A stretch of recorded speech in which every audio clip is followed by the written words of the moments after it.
Wayne, are you taking pictures? You're the speaker, don't worry about it.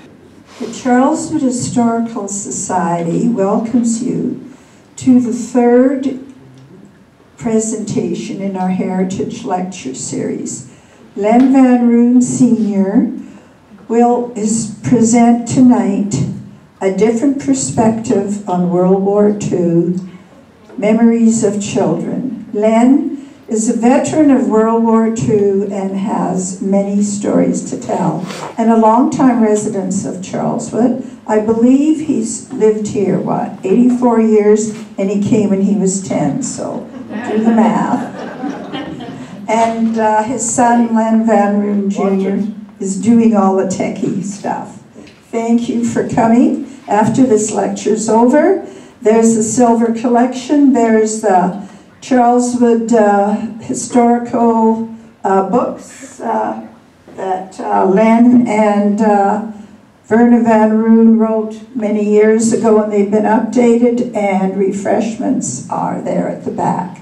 You have 3 different kinds of tea and cookies that look like poppies. All right, take it away.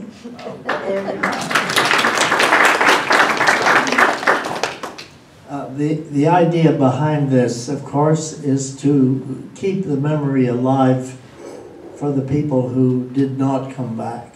And there's been more and more recognition of this, and we'd like to contribute to that.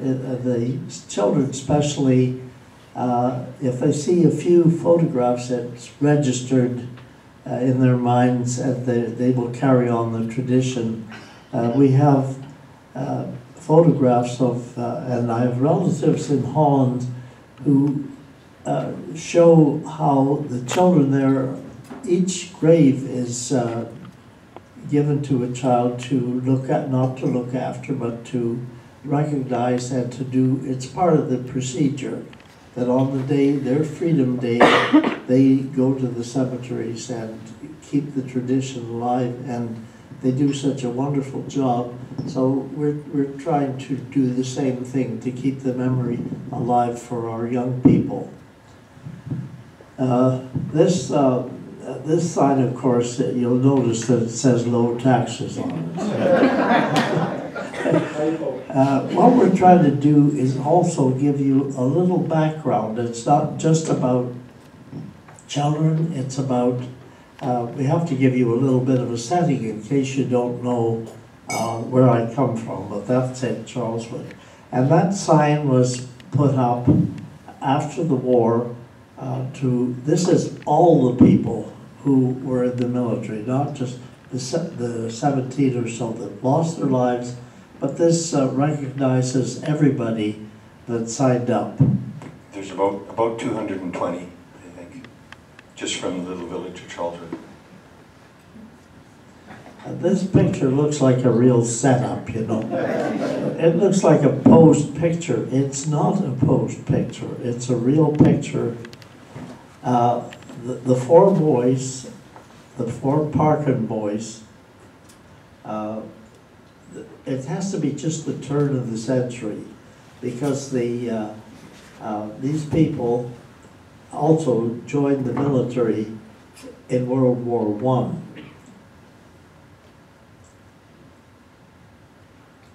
He says words, there we go. There's the 4 Parker boys. That's the same little 4 boys that are in the original picture. And you know, we'd like to recognize those little Charleswood boys being in World War I. And they all came back alive. Yes, they did. Which wasn't always the case. This, yeah, that's, I want to accent. I had a very nice girl. But I thought that getting married and going overseas was just, we both decided that was just not the way to go. But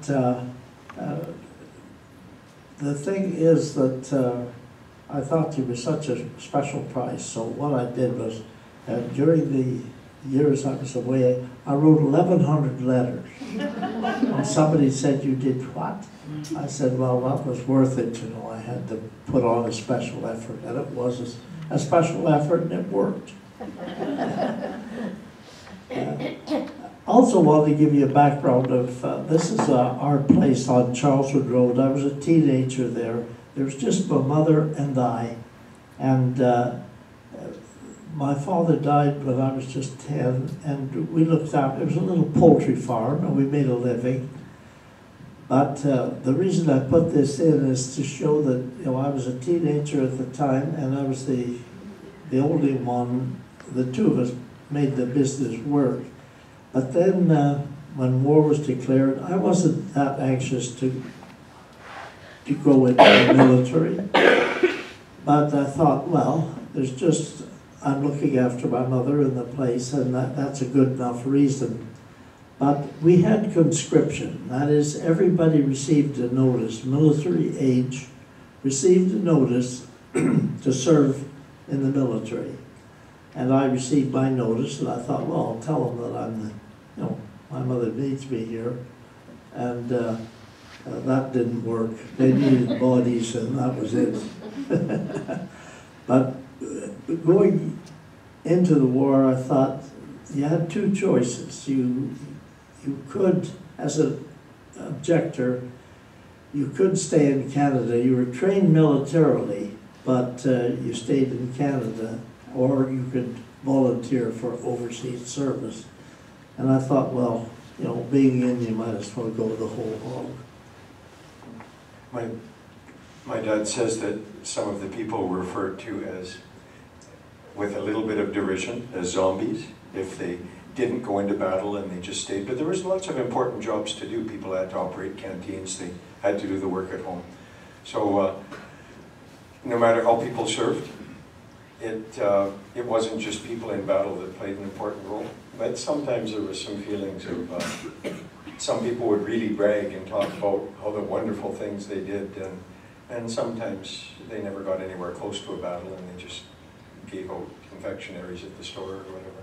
So it's a little bit different. Yeah, I always say I went to university, you know.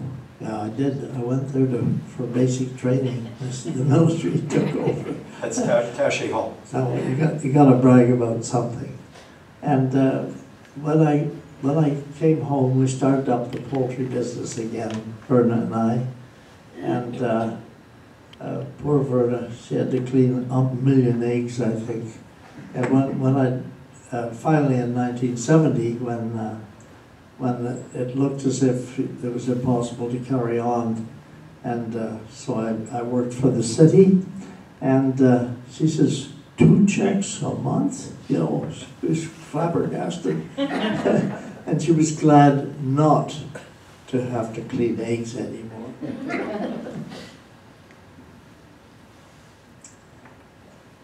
Yeah, this was a Sherman tank that we used. We were not, we didn't do the tank fighting, but we had to blend in with the armored stuff.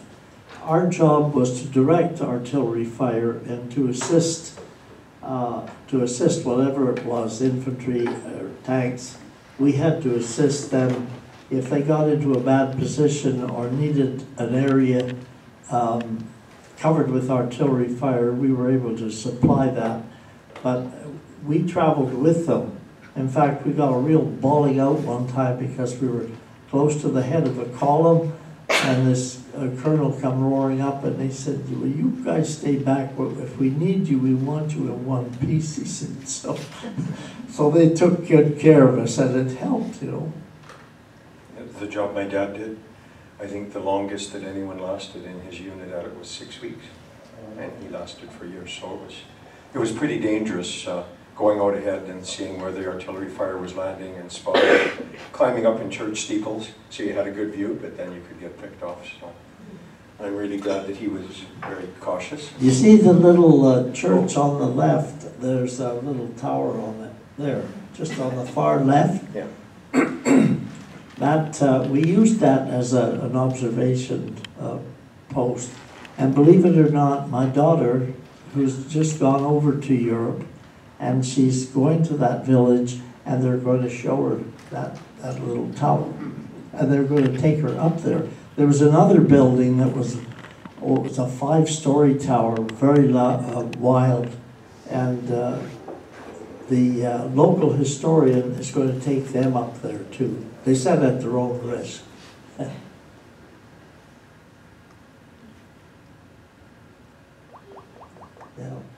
Yes, this is on close to where the Stonehenge is. There was an artillery range there, and we were there for practice.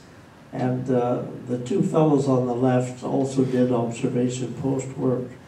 The one just next to me, Frank Walden, he was a brilliant person and a close friend. The reason we got together so often was he was Walden, so that was W, and mine was Van Roon, so that's V. So we ended up on pay parades and all kinds of things and got to know each other pretty well. But he was a brilliant person, but a little bit too daring for that job. And so those two boys on the left did not make it. My dad named my third name as Walden.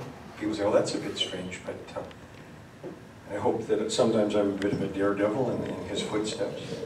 Sometimes he gets me in trouble. Well, you'll never do what he did. Okay, this was in Frieseuth in Germany. I had a little camera that I bought for $2.50 in London, and we couldn't get much in the way of film, but Verna once in a while got me a roll of film.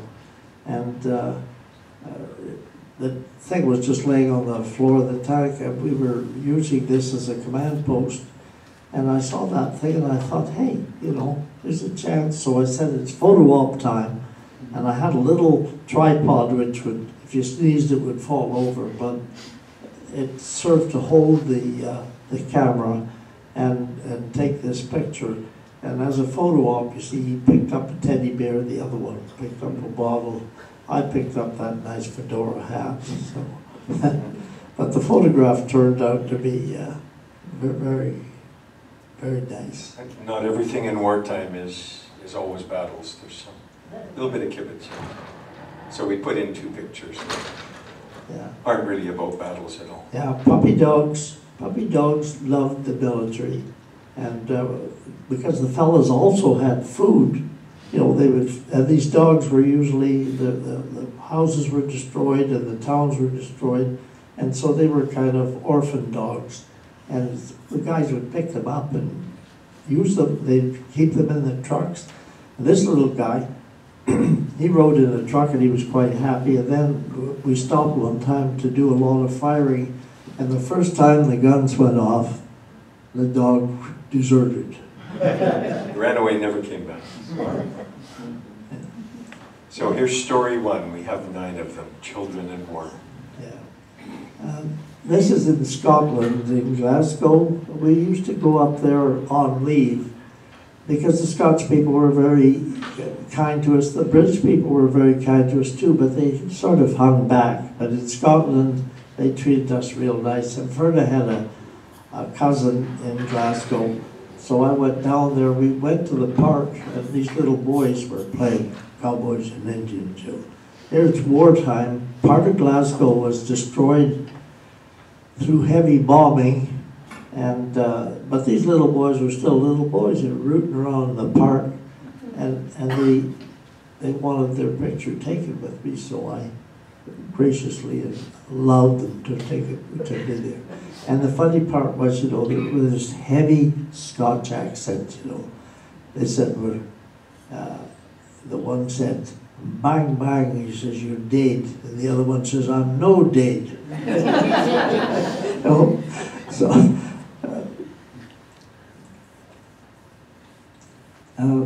this is in Holland. This is still wartime. And we were stalled along the Rhine and we couldn't go any further. It's one of the few places where we stayed for some time. Otherwise, we were always on the move. And this was a celebration of the liberation of their little town, Vlijmen. And the children put on a parade. and they posed in their costumes. And believe it or not, my daughter, who's going over there now, is going to meet one of those little girls. And she's 70, in her mid-70s years old. 70. Yes. This is part of the parade they put on. If you'll notice, those boys have German helmets on. Story 2. Go ahead. Oh, That's all yours. yes.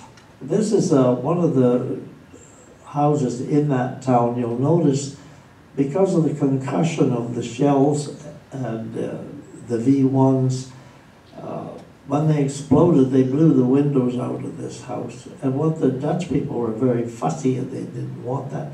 So they replaced it with one little window in there.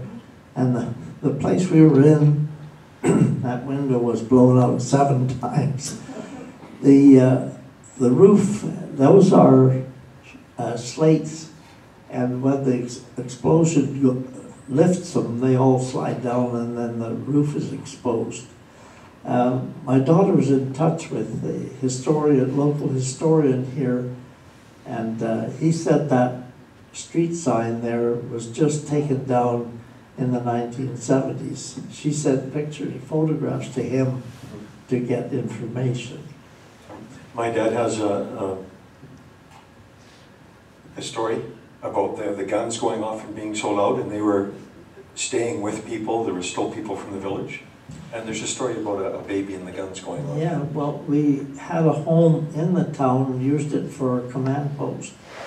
And our job at the front, we had breaks, and the guys handling the guns, they were on for 24 hours. They were always available. So sometimes we did some of the work for them. We gave them a rest.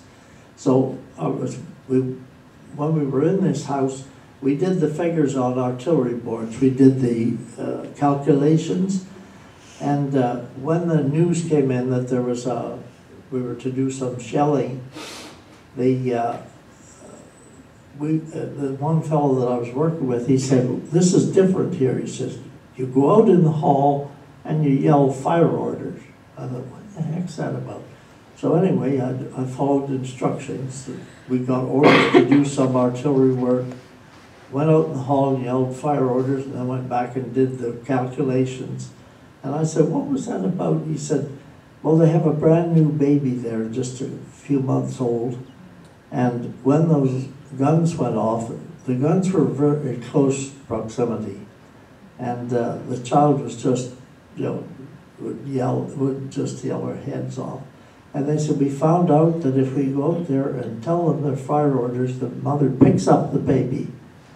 And then when the guns go off, the baby would stir, but it was quite safe in the mother's arms. And after the guns quit firing, she put them back down again. So that's a military procedure." These were their V1s? Yeah, Pretty horrible things. Yeah, they were launched from Germany, and they, Antwerp. They were heading towards Antwerp because we captured Antwerp intact, and it was a big shipping place. So these things were sent out from parts of Holland, and they never, that little town in Vlijmen, these darn things would come down, and when they hit that town, they would blow up half a block of houses. And we didn't understand as young men how the parents would feel, but the home that we were in Vlijmen, the husband was away on the other side of town, and one of those things landed, and he didn't know whether it landed in the area of his home, and he was just totally devastated. It wasn't close enough to damage him, but we just accepted the fact that these things fell down and things blew up. But the parents of families, that was a different ball game altogether. That that is, yeah. I don't think I can get away with this, man. The gun positions and the towns are maybe 5-6 kilometers apart, maybe 10 miles. Yeah, we were trying to figure out how to explain that these guns are about 5 miles back from the front. And we had to go, we were the eyes of the thing. We had to see where the problem was, and then we'd send the message back. But where the heck's Blyman? I can't even find the darn place. It's just above the road we took. Oh, yeah. Where was it? Oh, There it is. That's a little town where those children were. Yes. And we had to go down this road to England, this area here. And we could see our position, we could see across here into the enemy was on this side, and we were in this place here. But we wanted to give you an idea that, you know, the people watching this stuff is at this area. The guns were in this area. They had about a 5-mile range. The officer I was with, Captain Lockhart up here, he, we went down, when the heck am I lost again? That could be dangerous. After D-Day, Oh, I know. one of the trucks did get lost. We walked along here. We went to this town and this town here, and we could see the enemies on this side of the river. We were here, but that turned out to be a disaster because we had a not too bright officer that gave our position away, and they mortared that pretty heavily, and our officer and the signaller were wounded here. They took my place, actually. He was such a good guy, the officer, and he went up early in the morning to do the observing, and then he came down and I went up to take his place, and 20 minutes later he was back up there again. I said, oh, that's great. I said, you know, you've got a 2-hour shift and I got 20 minutes. Am I doing it wrong? That's good. You're just getting a bit close. Oh, okay. It's making me shake. I have my technical expert here. So, But he came up after 20 minutes and he said, I said, well, that's great. And he said, well, I don't like what's happening. He said, so go down and have a coffee and I'll take over. But that's when they were hit and badly wounded. So we lost a good man. these are the self-propelled guns. I think there was 24 in your unit. But my dad said they could call on as many as 500 guns to file at once if there was real trouble. Yeah. So one of the most interesting stories that I have is going into a school, and one of the little boys that was quite a terror, he said, I got a question, and the teacher went like this. And he said, did you have a gun? Oh, he said, wait a minute. Before I ask this question, you don't have to answer it if it's too sensitive or something I shouldn't be answering. You shouldn't be answering. But, did you have a gun? Did you shoot anybody? Can you tell us about it? And one of the things my dad talks about sometimes is it's kind of like operating a drone if you're working with guns. People are getting killed, but it's a lot like warfare today. It's a lot of long-distance warfare where things are happening from many miles away. And so it's something that I've been in 3 classrooms where each time one of the little boys really wanted to know if my dad had a gun and did he shoot anybody. But the one that was the most of a terror, he made sure to be quite sensitive for him about asking. Yeah, this that is not a tank. This is a gun. And you've seen the guns with the 2 wheels and the barrel sticking out, but these here this is armored. And the crew is in behind it, and so it's called a self-propelled artillery piece. And they were very good in that they could go over the roughest terrain or even heavy water. They would just cruise through it. So we've just got a couple pictures of shells. Yeah. There's some here actually of the shell casings. That's a shell casing over there, that big one. And that little one, that's a a 25-pound this one here. This was really important because my grandma this came over from Holland. Somebody made these, and when she made cookies, she was on the corner of our parking lot, she would do this. And then we would run and get cookies, and this was full of powder, and that's what blew the shell out. Yeah. If you look at the case in the display case in the library, there's an actual big heavy shell, and that's the part that blew apart and hurt people. So, but for us, it meant cookies were big. Okay. Yeah. That's all shell casings. Yeah. They would pile up. This is the nose of the shell, and that is has gunpowder inside of it. But that sets off the larger part, which blows to pieces. But this is where you could set the range on this type. They found one of these in Manitoba, close to Brandon, in a field. And there was an artillery range there. And man, they had it blocked off with ropes, and they had the disposal place. And so we decided that maybe we shouldn't bring that. We got one sitting out by our fire pit. My dad sent me for show and tell in grade 4. He sent me with the shell with the end on, because that was a pretty interesting thing. Didn't blow up. My dad has story number 3 is about blankets and shells like this that were pretty volatile. Well, we had captured an ammunition wagon. They still had horses drawing ammunition wagons for the infantry in Germany, and it was abandoned, and we were in position there, and the local people came out, and they looked at this wagon, and they said, you know, our children, we really haven't enough blankets. They stole all our blankets, and there's a bunch of blankets on that wagon. And I said, well, fine, you know, this is war booty. I said, it's yours, just help yourself. And they said, yeah, but it's got all that ammunition piled on top of it. And I thought, oh, well, what the heck? So I went up and I took all this heavy ammo and I threw it in the ditch, you know, and they were very thankful. They had their blankets, and one of our tank driver, he said, that wasn't very bright, you know. Because it could have blown up. He said, chuck on that. I said, yeah, but it's got safety features, you know, for handling. And he said, I still don't think it was very bright.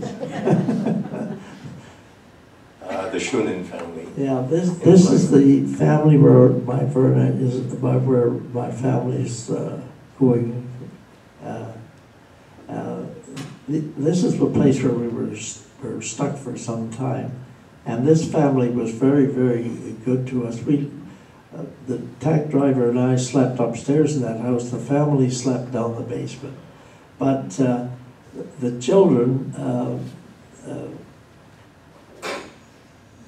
It was Christmas time, and the parents had scraped together some stuff, and they said, you're going to have a Christmas dinner at our place. And the children thought this was wonderful. But we were up at the front, and they were still convinced that we would be there for Christmas. And just Christmas morning, we got orders to go back to the house, and they had white tablecloth, and the grandpa was sitting at the table at the one end, and we had a beautiful Christmas dinner. But the children, when we arrived, this is driving up with a Sherman tank up to the front of the house, and we're at the window. They knew we were going to be there for Christmas. My dad, they used to go, there was barges sunk in the river with coal, and they would get some of the wet coal and give it to them for heating for the family. And I think there's one story about underwear. One of the guys tried for days and days to wash his underwear. What was he washing it in? Well, we had just a container, and he put water in a little fire under it, and it was cooking out there, and then it got too late, and he left it. And the lady of the house, Mrs. Scoden, he came home, he said, somebody stole my underwear, I had it out there washing it. And I said, Miss Scoden, what happened? And she says, I couldn't stand walking by that thing anymore. She says, I took it out and washed it. So they got pretty close to some of the families. We didn't, yeah.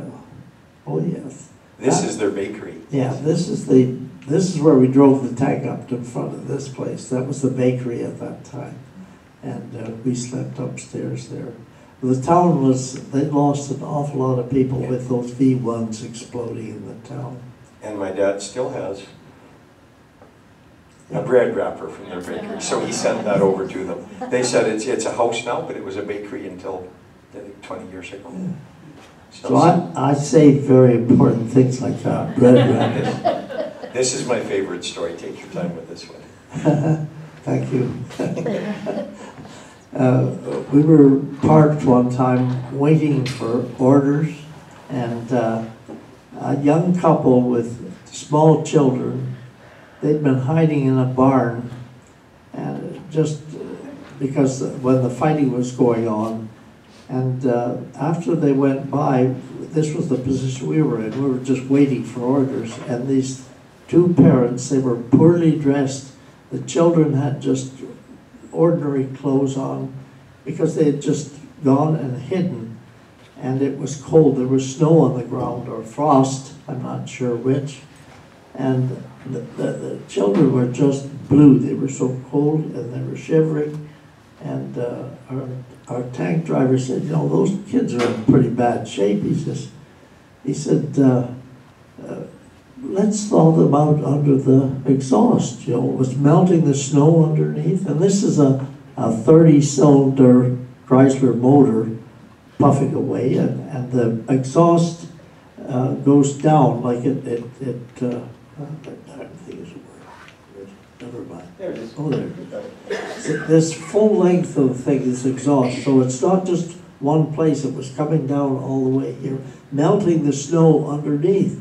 So he said, you know, we could thaw those kids out. I said, yeah, well, carbon monoxide. I said, great, we'll get rid of them. He said, no. He says, you hold one, I'll hold the other, and we'll keep their heads out at the side, you know, off to one side, and keep their bodies under the tank thing. So that sounded rather possible. And we did that, and, you know, within 20 minutes, you know, we thawed them out real good. It's a highlight of my military career. They weren't blue or purple anymore. No. But there's definitely some humanity in the midst of war. Well, the house was wrecked, and the parents had, you know, had to patch the windows and start a fire in the stove so we could thaw them out under the exhaust. So there's no pictures to these, but there's 3 or 4 stories that just stuck in my dad's mind. And he might drop one of them and pick up another one, but after 70 years when something sticks in your mind, there's probably a reason for it. Yeah. 2 little boys with their wagon and their moms Yeah. after D-Day.